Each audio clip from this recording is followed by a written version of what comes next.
How to pay less fees on Wise.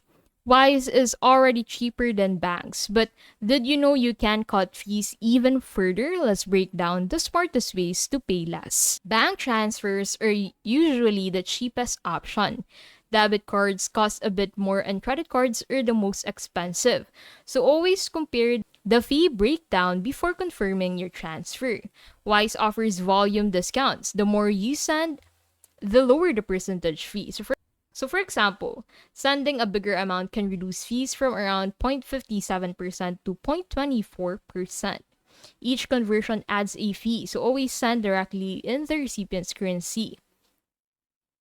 If you send money often, keep funds in a Wise multi-currency account. This avoids repeated conversion and makes transfers instant. Wise locks in exchange rates for 24 hours. So if rates are favorable, confirm your transfer quickly to maximize value. And that's it. That is how to pay less fees on Wise.